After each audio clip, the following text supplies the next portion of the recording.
केला बेचने वाली चुड़ैल। एक बार की बात है, जादूपुर नाम के एक गांव में करतब दिखाती एक औरत एक रेड्डी के लिए गांव में आती है।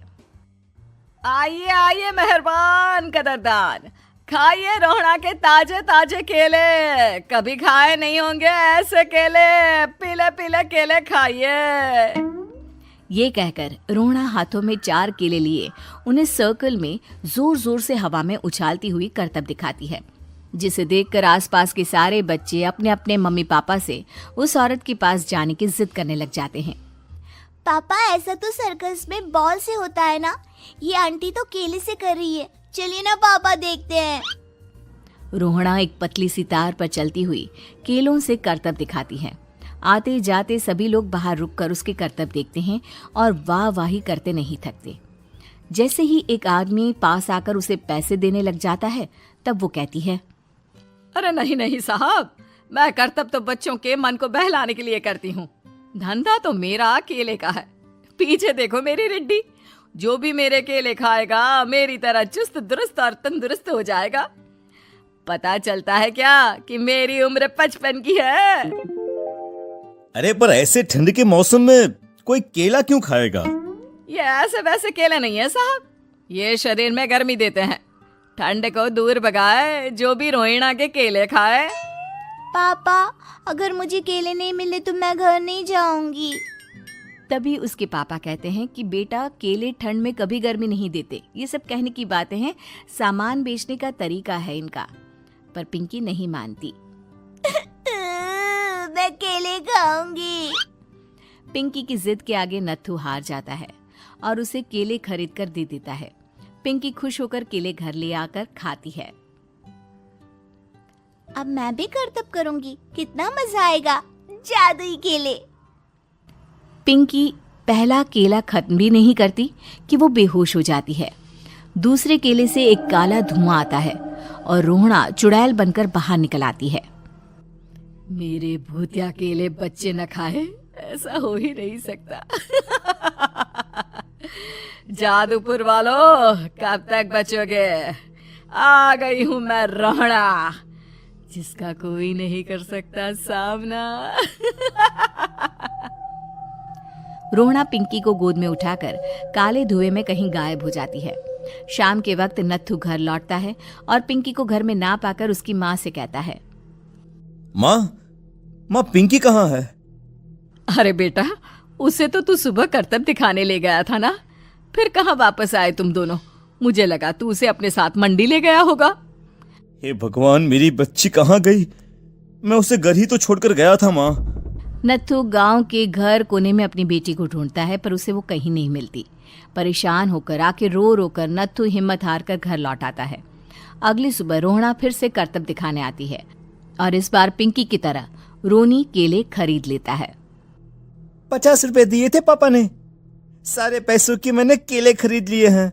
अब मैं भी आंटी की तरह ही करतबबाज बन जाऊंगा। यही सोचते हुए रोनी केले खाता है और पहला अकेला केला आधा खत्म भी नहीं करता कि चुड़ैल उसके सामने आ जाती है। मेरे साथ चलने का समय आ गया है रोनी। ये तो बस शुरुआत है। अब इस गांव के सारे बच्चे धीरे धीरे मेरे कब्जे में होंगे, एक बच्चा भी नहीं बचेगा। ये कहकर रोना रोनी को गोद में लेकर काले धुएं में अदृश्य हो जाती है।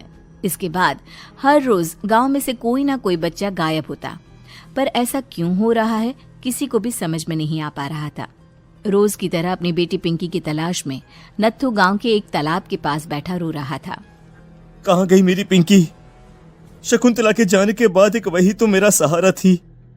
अरे उसकी आत्मा कोस रही होगी मुझे कि मैं अपनी बच्ची को संभाल भी नहीं पाया।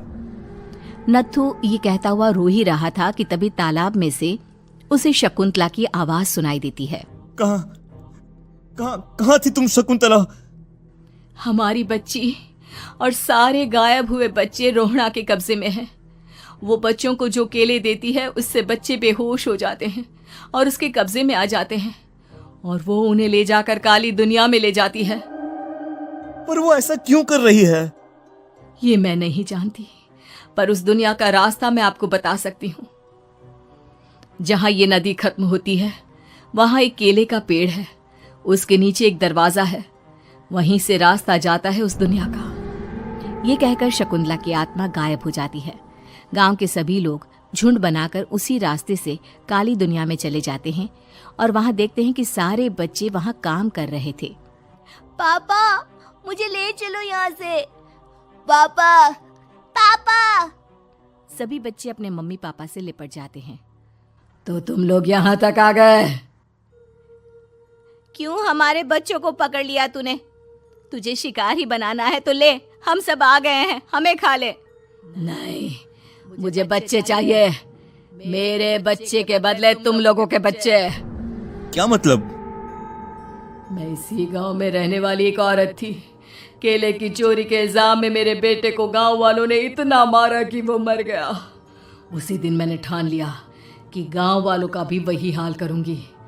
कुछ दिन बाद बेटे के चले जाने के दुख में मैं भी मर गई और मेरी भटकती आत्मा एक चुड़ैल बन गई।